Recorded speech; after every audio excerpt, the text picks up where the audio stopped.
வணக்கம். Welcome to கதை திரட்டு. இந்த வீடியோல நம்ம என்ன கதை கேட்க போறோம்னா, எழுத்தாளர் பிவிஆர் அவர்கள் எழுதிய தேன் கிண்ணம் கதையின் 4வது பகுதி. நம்ம சேனலை இதுவரைக்கும் சப்ஸ்கிரைப் பண்ணாதவங்க சப்ஸ்கிரைப் பண்ணுங்க. பக்கத்தில் இருக்கிற பெல் ஐகானை கிளிக் பண்ணி ஆல்ங்கிற ஆப்ஷனை ப்ரெஸ் பண்ணுங்க. ஸோ தட் நான் போடுற கதைகளை உடனுக்குடனே நீங்க கேட்கலாம். வாங்க கதைக்குள்ள போகலாம். சித்ரா போர்டிகோவில் இருந்து நந்தவனத்தை நோக்கி நடந்தாள். முந்தின நாள் பார்த்த நாடகம், முரளிக்கு அருகே அமர்ந்து அனுபவித்து ரசித்த நாடகம் இன்னும் மனதை விட்டு அகலவில்லை. இனிப்பு பண்டம் தொண்டையில் இறங்கிய பிறகும் தித்திப்பு நாவில் ஒட்டி கொள்வது போல நாடக காட்சிகள் மனத்திரையில் ஓடிக்கொண்டிருந்தன. அந்த கதாநாயகனுடைய வாழ்க்கை ஒரு சோக வாழ்க்கை. அவளுடைய வாழ்க்கையைப் போல ஒரு அனாதை வாழ்க்கையாக அவளுக்கு பட்டது.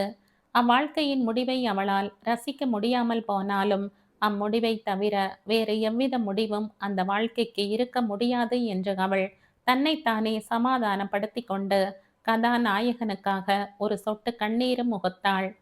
நந்தவனத்தில் நந்தியாவட்டையும் ரோஜா பூக்களும் செடிகளில் குலுங்கின. சிவகாமியின் மேற்பார்வையில்தான் ஒவ்வொரு ரோஜா பதியனும் வைக்கப்பட்டிருக்க வேண்டும் என்று பதியனின் அமைப்பே கூறியது.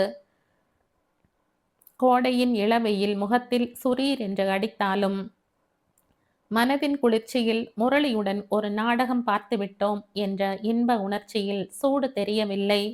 மூளிப்பாட்டு பாடிக்கொண்டே அவள் நந்தவனத்தில் அங்கும் இங்குமாக அலைந்தாள்.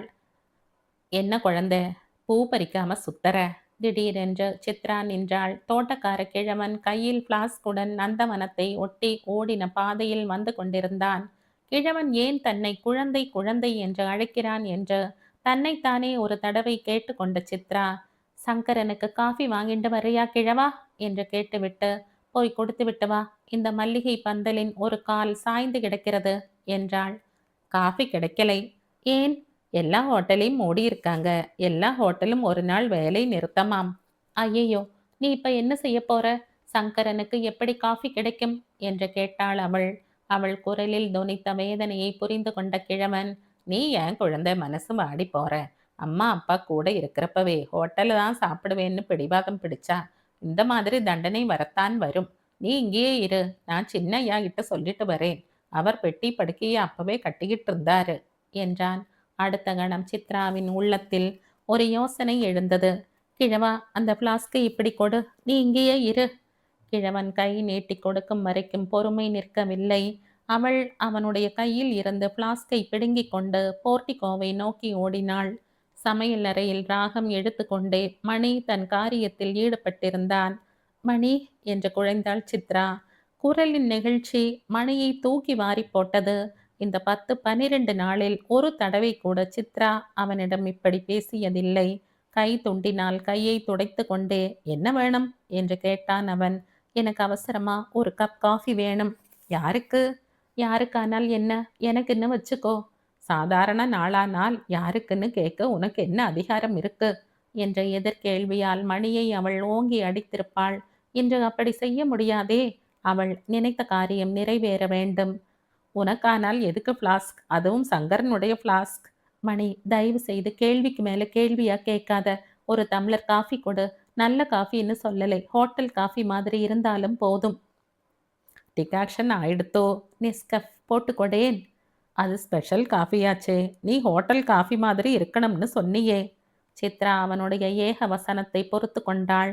காதை அது அறுத்து மனதை புண்படுத்தினாலும் ராஜியை கூட மணி அப்படித்தான் அழ வைக்கிறான். தன்னை மணி அழ வைக்கிறான் என்பதை ஒரு நொடியில் புரிந்து கொண்ட அவள், ஹோட்டல்களிலும் நெஸ்கேஃப் கொடுப்பார்கள் என்றாள். உடுமலைப்பேட்டை ஹோட்டலிலேயே அவள் குடித்திருக்கிறாள். மெட்ராஸ் ஹோட்டலிலா இருக்காது? மணிக்கு திடீரென்று சித்ரா மீது இரக்கம் தோன்றியது. சங்கரன் காஃபி குடிக்க வேண்டும் என்பதற்காக அவள் தன்னிடம் மன்றாடுகிறாள் என்பதை நினைத்து பார்த்தபோது அவள் மீது இதுவரை இல்லாமல் ஒரு மதிப்பு கூட பிறந்தது. இந்த பெண் உண்மையிலேயே நல்ல பெண் என்று தன்னுள் முணுமுணுத்து கொண்டான்.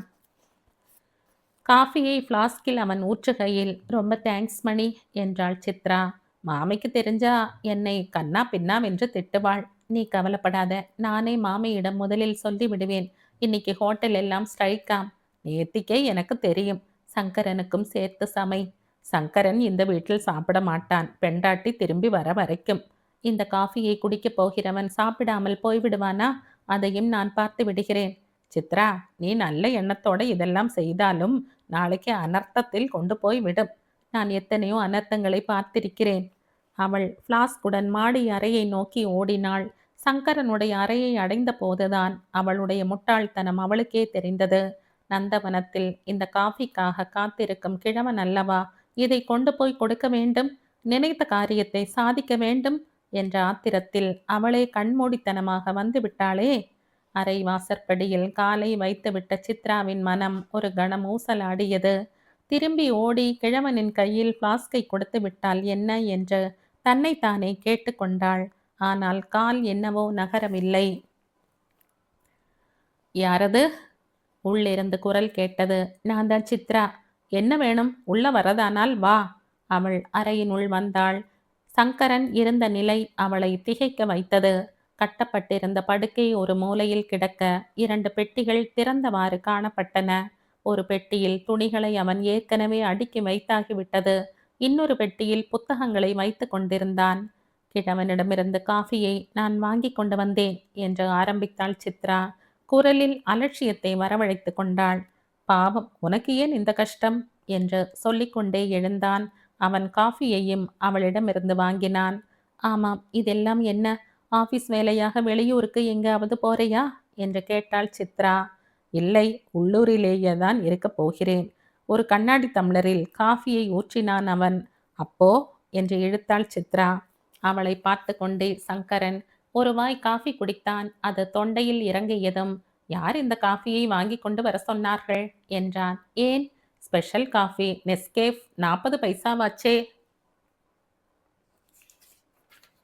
சாதாரண காஃபி கிடைத்திருக்காது என்றாள் சித்ரா. வர வர கிழவனும் இந்த வீட்டில் எதேச்சிகாரம் பண்றான். ஆனா இனிமே என்னை எதுவும் பாதிக்காது. ஏன் அப்படி சொல்ற? இந்த பெட்டி படுக்கையை பார்த்தால் நான் சொல்கிறதற்கு அர்த்தம் புரியவில்லையா? காஃபியை ஒருவாறு குடித்து முடித்தான் அவன். இதெல்லாம் நேத்தி வரையில் அதன் அதன் இடத்தில் லட்சணமாய் இருந்தது. ஷெல்ஃபில் புத்தகங்களை நீ அடுக்கி வச்சிருந்த அழகே அலாதியா என் கண்ணை பறிச்சது. ஏன் வாழ்வு அலங்கோலமானப்புறம் எது அழகாக லட்சணமாக இருந்தால் என்ன? சங்கரன், நீ இப்படி அழுத்து கொள்ளும்படியா உன் வாழ்க்கை அவலட்சணமாகவோ அலங்கோலமாகவோ மாறிவிடவில்லை. நான் இப்படி சொல்றேன், என்னை நீ கோவிச்சுக்காத. யானை தன் தலையில மண்ணை வாரி போட்டு கொள்கிற மாதிரி நீயும். சித்ரா பேச்சை முடிக்கவில்லை. நீயும் அத்தவா கட்சி தானே? அப்படித்தான் பேசுவ. நான் யார் கட்சியும் இல்லை. அம்மா அப்பா சுகம் தெரியாம நான் அனாதையா வளர்ந்தவள். அம்மா அப்பாவோடு வாழ்கிறவர்களை எல்லாம் கண்டு ஏக்கமும் பொறாமையும் பட்டவள். நீ என்னடா அண்ணா, அம்மா அப்பா இருக்கிற போதே ஓர் அனாதை உலகத்தை சிருஷ்டி பண்ணி கொண்டு அதுக்குள்ளேயே எப்படி வாழறதுன்னு தெரியாம தவிச்சு தவிச்சு தவிச்சு தவிச்சுன்னா போற. நீ சொல்கிற மாதிரி நான் ஒரு உலகத்தையும் சிருஷ்டி பண்ணவில்லை. உன் மாமிதான் சிருஷ்டி பண்ணி கொடுத்தாள். நீ இப்படி சொல்கிறதே உன்னால் எதையும் நினைத்து பார்க்க முடியாது என்பதை காட்டுகிறது. உனக்கென்று ஒரு தனித்துவம் வேண்டாமா? என் அம்மா இருக்கிற இடத்தில் எல்லா பிள்ளைகளும் அடிமைகள்தான். உன் பெண்டாட்டிக்கும் மாமிக்கும் ஒத்து வரலைன்னா அவளை அவள் வீட்டுக்கு அனுப்பி விடுவதும் நீ ஹோட்டலில் சாப்பிடுவதும் பிரச்சனைக்கு தீர்வு காணும் காரியங்களாக ஆகாது. உனக்கு என் அம்மாவை தெரியாது, உன் மனைவியையும் தெரியாது. அது சரி, நீ இப்போ எங்க போக போற? திருவல்லிக்கேணியில் ரூம் பார்த்திருக்கிறேன். இதனால் யாருக்கு என்ன லாபம்? 40 பைசாவுக்கு கிழவன் நெஸ்கேஃப் வாங்கினான் என்பதற்காக உன் மனசு அடிச்சுண்டது. இப்போ ரூம் வாடகை அனாவசியமா படலையா? எனக்கு இங்க நிம்மதி இல்லை. தனியா போயிட்டா நிம்மதி பிறந்து விடும் நீ நினைக்கிறியா? உடம்போடு தான் மனசும் வரும். மனசுதான் எல்லாவற்றுக்கும் காரணம். நீ ரொம்ப அனுபவப்பட்டவள் மாதிரி பேசுற. ஏழைகளையும் அனாதைகளையும் அனுபவங்கள் என்கிற வண்டிகள் தான் ஏற்றி கொண்டு போகிறது. இத்தனை நேரம் நின்று கொண்டே பேசியவள் திடீரென்று துணி பெட்டி அருகே வந்து துணிகளை எடுக்கலானாள். என்ன செய்ய போற என்று கத்தினான் சங்கரன். கொஞ்சம் பேசாம இரு. 2-3 பேண்ட்டுகளையும் ஷர்ட்டுகளையும் திறந்து கிடந்த அலமாரியில் வைத்தாள் சித்ரா. என் பாதையின் குறுக்கே சுவர் எழுப்பாதே என்றான் சங்கரன். நான் இப்போ சுவர் எழுப்பவில்லை. எழுந்திருக்கிற சுவரை இடிக்கிறேன். மேலும் வேஷ்டிகளையும் பனியன்களையும் வைத்தாள். சித்ரா, உஷ் என்ற சித்ரா. நீ அந்த மாதிரியானதொரு முயற்சி செய்து கொண்டிருக்கிறாய். அதை நான் தகர்த்து எறிந்தேன் என்றே யாருக்கும் தெரியப்படாது. நான் இன்னைக்கு போகலைன்னா இன்னொரு நாள் போய்த்தான் ஆக வேண்டும். இப்படி ஒரு முடிவை நீயே நிர்ணயம் செய்து விட்டால் நீ ஒரு கோழைன்னு நான் நான் கூசாமல் சொல்வேன். உன் பக்கம்தான் உண்மையும் நியாயமும் இருக்குன்னு நீ பரிபூரணமா நம்பினால் தனியா போறதில் அர்த்தமில்லை. எதிர்த்து நின்ற போராடணும். யாருடன்? என் அம்மாவுடனா? யார் அநியாயம் செய்தார்களோ, அது மாமியானாலும் சரி, உன் பெண்டாட்டியானாலும் சரி. சங்கரன் ஒரு கணம் வாய் மூடி நின்றான். பிறகு எதையோ நினைத்து கொண்டவனைப் போல, இதுவரையில் இந்த வீட்டில் யாருமே இந்த பிரச்சனையில் கலந்து கொண்டதில்லை. அப்பா, பாபு, முரளி, ஏன் ராஜி கூட ஏதோ தெருவில் நடக்கும் குழாயடி சண்டையை வேடிக்கை பார்ப்பது போல பார்த்து கொண்டு வந்திருக்கிறார்கள். அவ்வளவுதான். இந்த குழாயடி சண்டையை நீ இப்போ திருவல்லிக்கேணியில் இருக்கிறவர்களுக்கும் தெரிவிக்க ஓடுகிறாய். அது கிடக்கட்டும். நீ கடைசியாக உன் பெண்டாட்டியை எப்போது பார்த்தாய்? ஏன் தினமும் தான் பார்க்கிறேன். எங்கே? சாதாரணமா பீச்சிலே மீட் பண்ணி கொள்வோம். ஞாயிற்றுக்கிழமை சினிமா பார்ப்போம். சில சமயங்களில் அவள் வீட்டிலே பார்ப்பேன். அவள் வீட்டுக்கு போறியா? வீடுனா வீடு இல்லை. வீட்டு திண்ணை வரையில் தான் போவேன். கட்டின பெண்டாட்டியை பீச்சிலும் சினிமாவிலும் தான் உன்னால் சந்திக்க முடிகிறது என்றால் என்று இழுத்தாள் சித்ரா. என் தலையெழுத்து. உன் குற்றத்தை உன் தலையெழுத்தின் மேலே போட்டுவிட்டு சுகமா நீ ஒளிஞ்சு கொள்ளாதே. என் மாமா பிள்ளையின் இந்த நிலையை காணுகிற போது என்னையே அவமானம் பிடிக்கத் தின்கிறது. சங்கரன் மௌனமாக நின்றான். அவள் எங்கே இருக்கிறாள்? விலாசத்தை கொடு. திருவல்லிக்கேணியில் இருக்கிறாள். எதற்கு விலாசம்? ஓ, பெண்டாட்டியுடன் தான் இருக்க முடியவில்லை. அவள் இருக்கிற இடத்துக்கு பக்கத்திலாவது இருக்கலாம் என்றுதான் திருவல்லிக்கேணியிலேயே ரூம் பார்த்திருந்தியா என்று கேட்டு சிரித்தாள் சித்ரா. பிறகு, நான் இன்னைக்கு மத்தியானம் அவளை பார்க்க போகிறேன் என்றாள். எதற்கு? உனக்கு அது அனாவசியம். அவள் என் மாமாவின் மருமகள். எனக்கு அவளை பார்க்க வேண்டும் என்று தோன்றுகிறது. இதெல்லாம் அம்மாவுக்கு தெரிந்தால் உன் கழுத்தை பிடித்து வெளியே தள்ளி விடுவாள். அப்படி ஒரு கட்டம் வந்தால் நீயும் உன் மனைவியும் நானுமாக ஒரு தனி வீடு பார்த்து கொண்டு போய் விடுவோம். கவலைப்படாதே. உனக்கு என் அம்மாவிடம் பயமே கிடையாதா? ஒரு குழந்தை இன்னொரு குழந்தையிடம் கேட்பது போல கேட்டான் சங்கரன். சித்ரா கலகலவென்று சிரித்தாள். உன் அம்மா என்ன பூதமா பூச்சாண்டியா பயமுறுத்த? அவள் மனித பிறவியே இல்லை. மனித பிறவி ஆக்குவோம் என்ற சித்ரா. சங்கரன், நீ காலேஜ் படிப்பு படிச்சிருக்க, என்ஜினியர் வேலை பார்க்கிற, கை நிறைய சம்பளம் வாங்குற. ஆனா உன் மனசு ஒடிஞ்சு விடுற மனசு, தெம்பு இல்லாத மனசு, தன்னம்பிக்கையும் லட்சியமும் இல்லாத மனசு. என்றைக்கு நீ செய்கிற காரியத்தினால தலை நிமிர்ந்து நடக்க முடிகிறதோ அன்றைக்குத்தான் உன்னை மனிதனாக மதிக்க முடியும் என்றாள். நானும் மனித பிறவி இல்லைன்னு சொல்லிவிட்ட. உன் அம்மாவின் பிள்ளைதானே நீயும் என்று சிரித்த சித்ரா. சீக்கிரம் குளித்து விட்டு வா, இலை போடுகிறேன் என்றாள். என்ன சொன்ன? ஹோட்டல்கள் எல்லாம் இன்னைக்கு ஸ்ட்ரைக்காம். பின் காஃபி எப்படி கிடைச்சதாம்? காஃபி எங்கே கிடைச்சது? மணி போட்டு கொடுத்த காஃபியைத்தான் நீ குடிச்ச. சங்கரன் அதிர்ச்சி தாங்க முடியாமல் நாற்காலியில் உட்கார்ந்து அவளையே ஊடுருவி பார்த்தான். உண்மையிலே இந்த சித்ரா அவனுடைய வாழ்க்கையை பிரகாசமாக்கத்தான் வந்திருக்கிறாளா? என்னையே அப்படி பார்க்குற? நெஸ்கேஃப் 40 காசு என்கிட்ட கொடு. கிழவனை அழைத்து கொண்டு திருவல்லிக்கேணி வரை போறதுக்கு காசு வேணுமே.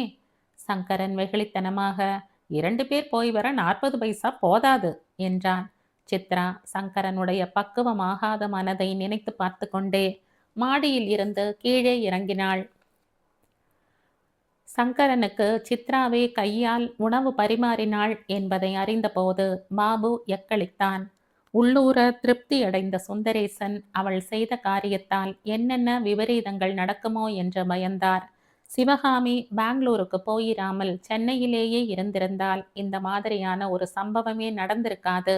அவள் இல்லாத போது நடந்திருப்பதால் அவள் வந்ததும் சித்ராவை வறுத்து எடுத்து விடுவாள் என்று எண்ணினார் அவர். நீ முன்பின் யோசியாமல் சங்கரனுக்கு சாப்பாடு போட்டு விட்டாய் சித்ரா என்றார் அவர் சாப்பிட உட்காரும் போது. யார் இல்லை என்றார்கள்? பாபுவுக்கும் முரளிக்கும் இருக்கிற உரிமை அவனுக்கு உண்டு இல்லையா? சங்கரனும் உங்கள் பிள்ளைதானே.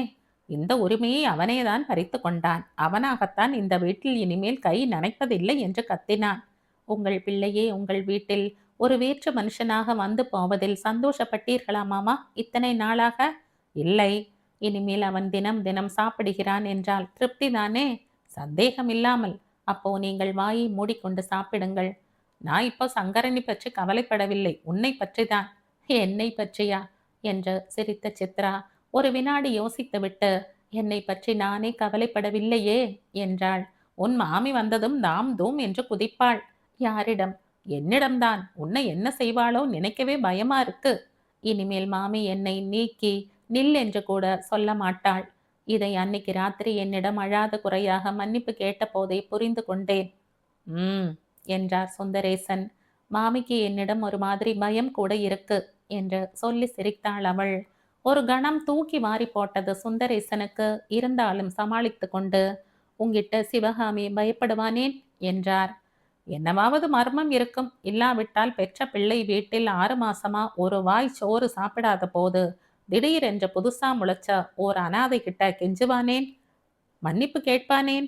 சாப்பிடு சாப்பிடு என்று மன்றாடுவானேன்? சுந்தரேசன் பதில் சொல்லாமல் போகவே ரசத்துக்கு சாதம் பரிமாறிக்கொண்டே சித்ரா, ஏன் வாய் மூடியாக போய்விட்டீர்கள்?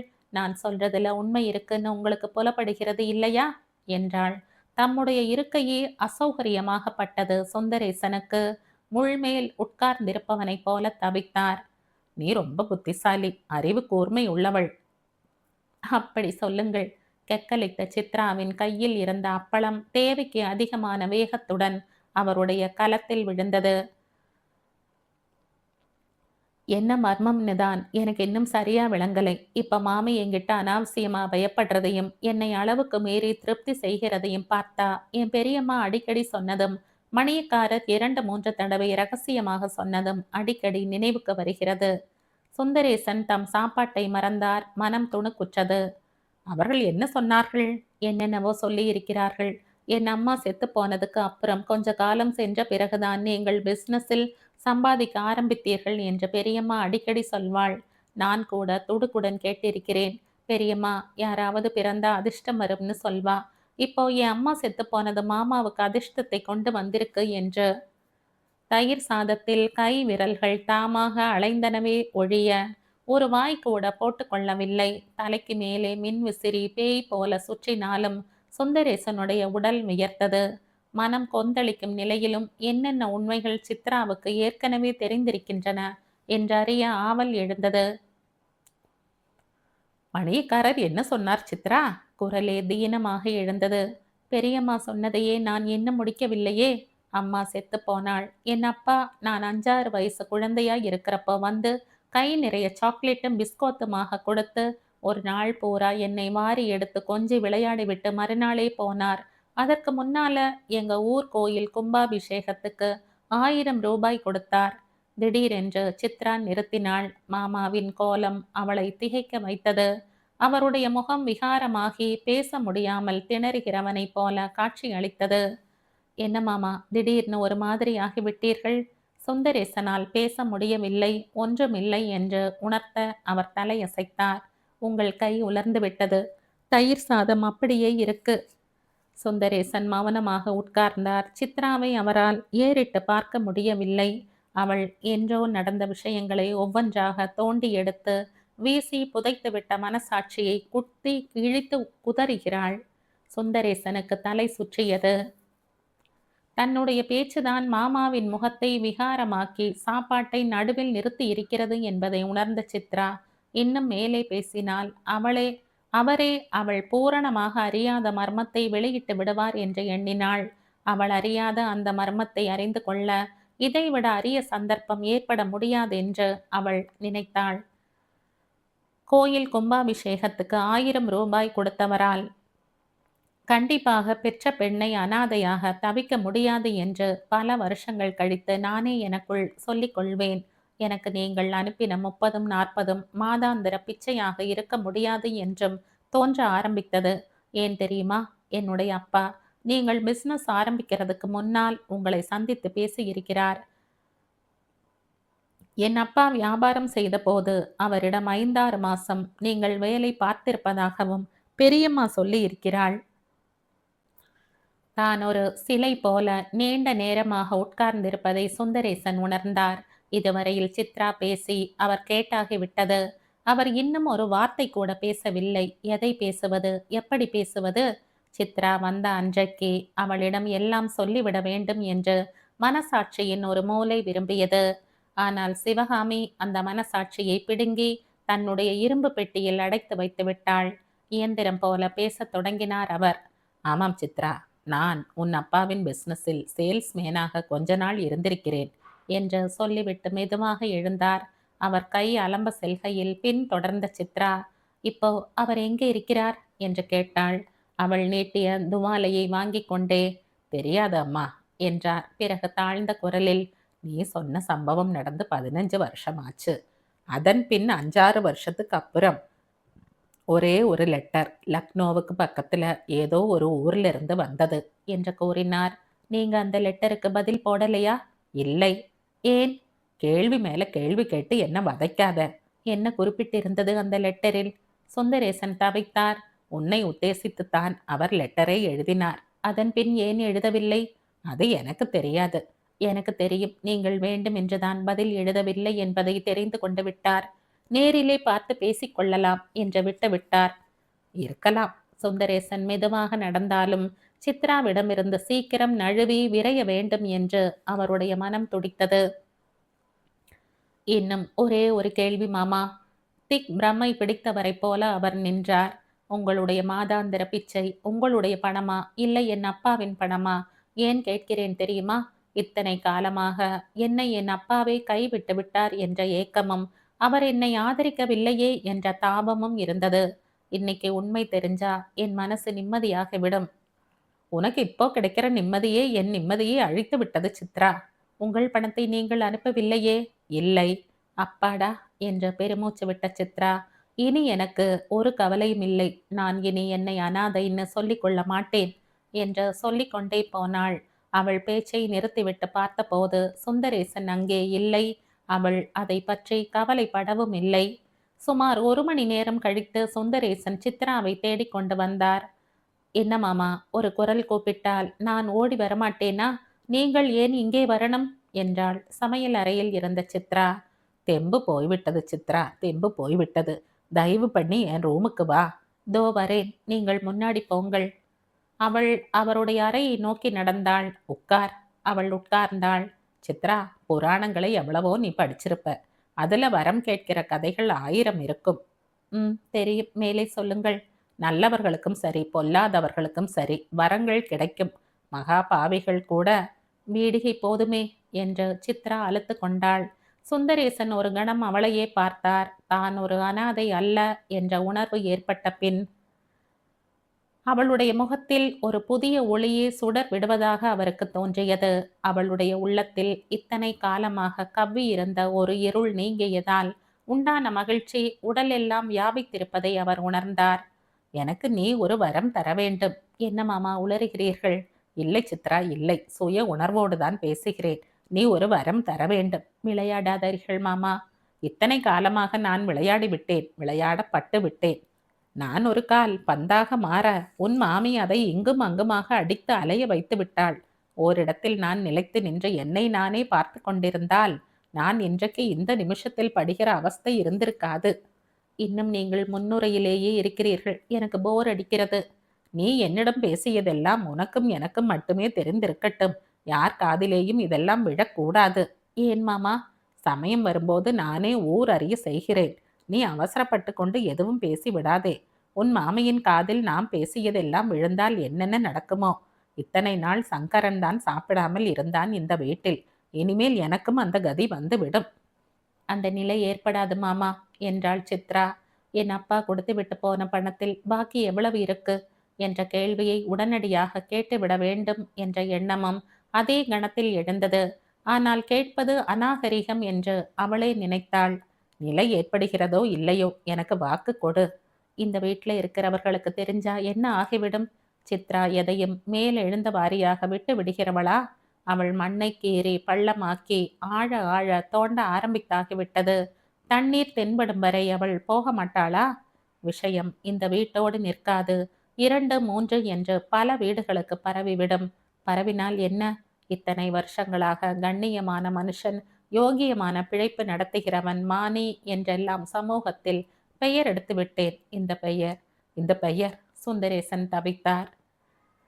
எல்லாம் போலி என்று ஊரார் பேச ஆரம்பித்து விடுவார்கள் என்று பயப்படுகிறீர்களா?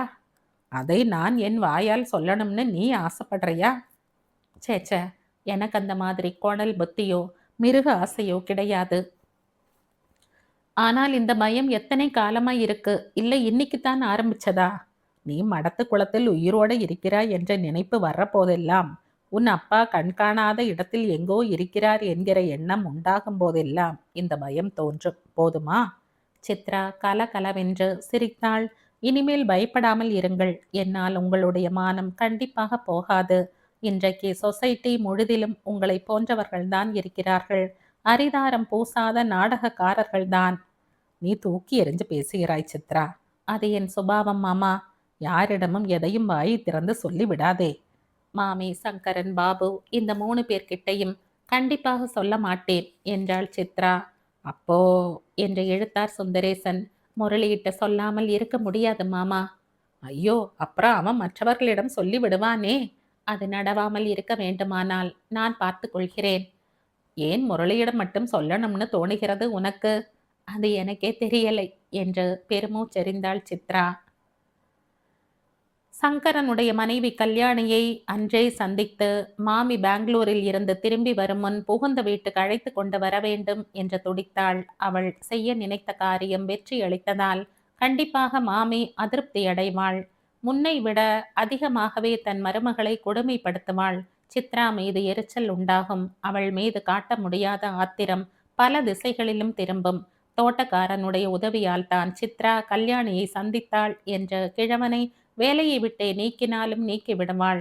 சித்ரா தன்னுள் சிரித்து கொண்டாள். அவள் சென்னைக்கு வந்து 2 வாரங்கள் ஒரு நீண்ட கனவு போல தோன்றியது. மனதில் தோன்றியதை உடனடியாக நடத்தி வைக்க மனம் அவசரமாக துடிப்பது சரிதானா என்று தன்னையே அடிக்கடி கேட்டுக்கொண்டாள். சுந்தரேசன் அழுது புலம்பி விட்டு எப்படியோ கம்பெனிக்கு புறப்பட்டார். அவர் காரில் ஏறும் கோலத்தை கண்டபோது சித்ரா ஒரு புறம் பரிதாபப்பட்டாலும் இன்னொரு புறம் சிரிப்பு அவளையும் மீறி எழுந்தது. ஆணாக அவர் பிறந்து வளர்ந்திருந்தாலும் அவருடைய உள்ளத்திலும் நெஞ்சிலும் ஆண்மையே இல்லை என்று அவள் நினைத்தாள். இத்தனை வருடங்களாக மனைவியின் பேச்சையே கேட்டு கேட்டு அவளுடைய அதிகாரத்தின் நிழலிலேயே தங்கிவிட்ட பழக்கத்தினால்தான் அவர் தலை நிமிர்ந்து பேச முடியாத நிலைக்கு வந்துவிட்டார் என்று கருதினாள் சித்ரா. கார் காம்பவுண்ட் கேட்டை தாண்டி சென்ற பிறகு அவள் போர்ட்டிகோவிலேயே உட்கார்ந்து தோட்டக்கார கிழவனுக்காக காத்து கொண்டிருந்தாள். சுந்தரேசனை பற்றி அவளுடைய மனம் மேலும் நினைக்க ஆரம்பிக்கையில் சமையற்காரன் மணி தன்னுடைய வழக்கமான மத்தியான சீட்டாட்டத்துக்கு புறப்பட்டவன் வந்தான். நீயும் கிளம்பியாச்சா? ஆமாம். இன்னைக்கு ஒரு நாளைக்கு நீ போக வேண்டாம். அது எப்படி? நான் ஒரு முக்கியமான காரியமாக கிழவனுடன் போகிறேன். கல்யாணியை பார்க்கத்தானே? உனக்கு எப்படி தெரியும் என்று கேட்டாள் சித்ரா. ஆச்சரியம் குரலில் ஒலித்தது. கிழவன்தான் சொன்னான் என்ற மணி. ராத்திரி சாப்பாட்டுக்கும் சங்கரன் உண்டா என்று கேட்டான். ராத்திரி சாப்பாட்டுக்கு சங்கரன் மட்டும் என்ன, கல்யாணி கூட உண்டு. பாயசம் கூட பண்ணி போடணும். மாமியின் சுயரூபம் தெரியாம கண்மூடித்தனமா நீ என்னென்னமோ செய்யற. என்ன நீ வான் பண்றியா மணி? ஆமாம், ஜாக்கிரதை. என் சுயரூபத்தை கண்டு மாமி பயப்படுகிறாள்னு உனக்கு தெரியுமா? அவன் சிரித்தான். உன் அசட்டு தைரியத்தில் நீ என்னென்னவோ பேத்துகிறாய். கண்மூடித்தனமாக இந்த வீட்டிலே மத்தவா நினைக்க பயப்படுறதையும் செய்ய துடிக்கிறாய். மாமியார் மருமகள் சண்டையில் நீ குறுக்கிட்டால் 2 பேருமே உன்னை குதறி எடுத்து விடுவார்கள். மணி என்று மெதுவாக ஆரம்பித்து சித்ரா, உனக்கு ஒன்று தெரியுமா? எனக்கு நன்றாக சமைக்க தெரியும் என்றாள். பிறகு அவனையே வைத்த கண் எடுக்காமல் பார்த்தாள். அது எனக்கு தெரியும். நீ செய்கிற வேலையை முழுதும் நான் செய்வேன். அதனால் என்ன? பெண்ணாய் பிறந்தவர்கள் சமைத்துத்தான் ஆக வேண்டும். அது சரி. உன் வேலையை நீ காப்பாத்திக் கொள்ளணுமானால் இந்த குடும்ப விஷயங்களில் தலையிடாமல் உள்ளே போ. மணிக்கு உண்மையாகவே கோபம் வந்தது. நீ யார் அதிகாரம் செய்ய? இன்னைக்கு கார்த்தால கூட சங்கரனுக்கு காஃபி வேணும்னு கெஞ்சின. அப்போ நடிச்சேன். இப்ப பேசுறது நடிப்பில்ல. உனக்கு 2 வேளை சோறும் காஃபியும் கொடுத்து மாசம் 60 ரூபாய் அழறது தண்டம்னு நானே துரத்தி விடுவேன்.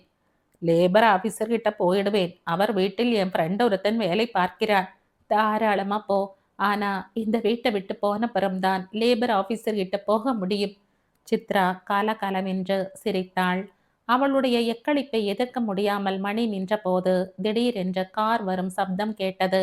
அடுத்த கணம், மணி, முரளி வரான், அவங்கிட்ட எல்லாவற்றையும் சொல்லிடுறேன் என்றாள். மானு காரை போர்ட்டிகோவில் நிறுத்திவிட்டு இறங்கினாள். அதற்கு முன்பாகவே இறங்கிவிட்ட முரளி சித்ராவையும் மணியையும் மாறி மாறி பார்த்தான். பிறகு, என்னடா 12:15 ஆயிடுத்தே, ரம்மிக்கு போகலையா என்று கேட்டு சிரித்தான். புதுசா வந்திருக்கிற பெண்ணின் நாட்டாமை என்னை இங்கேயே நிறுத்தி வைக்கிறது. என்ன சித்ரா, மணி என்ன சொல்றான்?